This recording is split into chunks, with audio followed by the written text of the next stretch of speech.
اندھیروں کے رد میں رکھا گیا، چراغ اسم محمد لحد میں رکھا گیا، مجال ہے کہ ہوئی ہو کہیں کمی پیشی، بنور معجزہ صد بصد میں رکھا گیا، اور کہا گیا کہ پکارو تو کہتے انظرنا، جو بے ادب تھے انہیں بھی ایک حد میں رکھا گیا، سوائے نعت زبان و قلم پہ کچھ بھی نہ ہو، میرے جنوں کو بھی فصل خرد میں رکھا گیا۔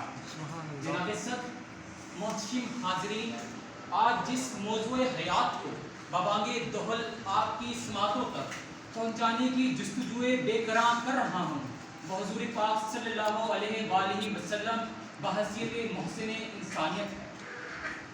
جناب ذوالفقار، آقا دو جہاں سرور کونین صلی اللہ علیہ وآلہ وسلم کی ہستی مبارک تخلیق وجہ تخلیق کائنات ہے۔ آپ کی ذات یقین تسلسل اور ایمان مسلسل ہے۔ آپ کی ہستی مقصد کائنات کا وہ شاہکار ہے کہ جس کے نتیجے میں آج ہم یہاں موجود ہیں۔ آپ وہ ذات ہیں کہ جس کی وجہ سے آدم کی تخلیق ممکن ہو سکی۔ اگر میں کہنا چاہوں کہ ہر ابتدا سے پہلے ہر انتہا کے بعد ذات نبی بلند ہے، ذات خدا کے بعد دنیا میں احترام کے قابل ہیں جتنے لوگ، میں سب کو مانتا ہوں مگر مصطفیٰ کے بعد۔ جناب ذوالفقار، اگر تاریخ کے اورات کی برگردانی کی جائے تو خود خانہ خدا زمانے کی اوتاد اور جہالت کے شیوے میں گھرا نظر آتا ہے، جہاں کفر و شرک اور ذلت و پستی نے اپنے ڈیرے جمائے ہوئے تھے۔ عرب کی بستی ہوس پرستی اور جنگ و جدل کا مرکز بن چکی تھی کہ جہاں کے لوگوں کی جان و مال اور عزت و آبرو تک محفوظ نہ تھی، جہاں لاقانونیت اور ناانصافی نے اپنے پنجے گاڑ رکھے تھے، نیز زمین پہ خدا کا نائب تعبیر کیا گیا یہ انسان ذلت و پستی کی گھاٹیوں میں کھویا ہوا تھا۔ بقول حالی کہیں تھا مویشی چرانے پہ جھگڑا، کہیں گھوڑا آگے بڑھانے پہ جھگڑا، کہیں پانی پینے پلانے پہ جھگڑا، لبے جو کہیں آنے جانے پہ جھگڑا، یوں ہی روز ہوتی تھی تکرار ان میں، یوں ہی چلتی رہتی تھی تلوار ان میں۔ خدا باری تعالیٰ کی ذات بھی اس سب سے بے خبر نہ تھی۔ آخر اس نے انسانیت کی بقا کے لیے خاتم الرسل اور امام الانبیاء جناب محمد صلی اللہ علیہ وآلہ وسلم کو مبعوث کیا اور فرمایا وما ارسلناک الا رحمۃ للعالمین، اور ہم نے آپ کو تمام جہانوں کے لیے رحمت بنا کر بھیجا۔ آپ کے آنے سے کائنات کا رخ ہی بدل گیا۔ حضور آئے تو سر آفرینش پا گئی دنیا، اندھیروں سے نکل کر روشنی میں آ گئی دنیا۔ جناب ذوالفقار، مولم انسانیت نے اپنی زندگی سے ایسی امثال قائم کی کہ لوگوں کے لیے تا قیامت رہنمائی کا منبع ہے۔ آپ نے اپنے سنہری ارشادات اور روشن کردار کی بدولت سسکتی اور بلکتی انسانیت کو ذلت و جہالت کے اندھیروں سے نکال کر اوج سرویہ تک پہنچایا اور مساوات کی ایسی تعلیم دی کہ جس کی تابانی کے سامنے کفریہ نظام معاشرت کو دم سادے آنکھیں بند کرنا پڑی۔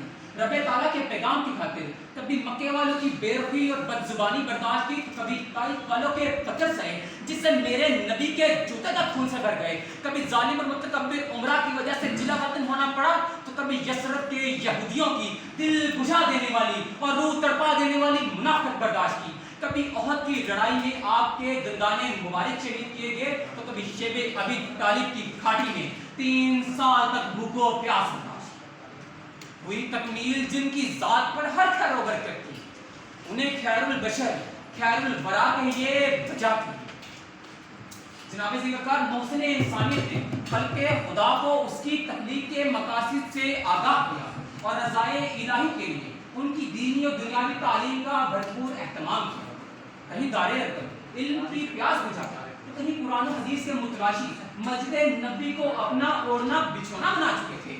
امام الرسل نے اپنے کردار اور شجاعت کی بدولت کہیں ابو بکر جیسے بلیغ اور رحیم دائی بنائے تو کہیں عمر جیسے دلیر اور عظیم رہنما سامنے آئے کہ جن کی عظمت کا سکہ آج تک دنیا میں قائم ہے۔ کہیں عثمان جیسے غنی اور متقی ابھرے تو کہیں علی جیسے نڈر اور سپہ سالار سامنے آئے، کہیں امیر حمزہ اور خالد بن ولید جیسے تلوار باز تھے تو کہیں بلال جیسے مؤذن جنہوں نے دیکھ کوئلے تو برداشت کیے مگر احد احد کہنے سے باز نہ آئے۔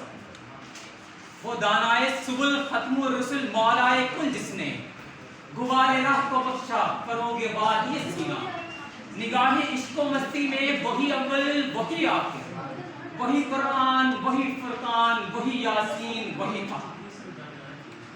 جناب ذوالفقار محمد عربی نے پوری انسانیت پر اپنے احسانات کی بارش برسائی۔ جب انسان خود اپنی ذات سے ناواقف تھا اور نفس امارہ کے دھوکے میں تھا تو اس مربی نے آ کر ہمارے نفس کا تزکیہ کیا۔ جب انسان کا غلام تھا اور اپنی صلاحیتوں کو اجاگر کرنے سے عاجز تھا تو حضور نے امت کو عہد سریا تک پہنچایا۔ پھر ایک وقت وہ آیا کہ غار حرا سے شروع ہوا یہ پیغام، زمین کے چپے چپے میں گلا مسلمانوں کے سامنے کیسر و کسرا سمیت دنیا کی کوئی طاقت ٹک نہ سکی۔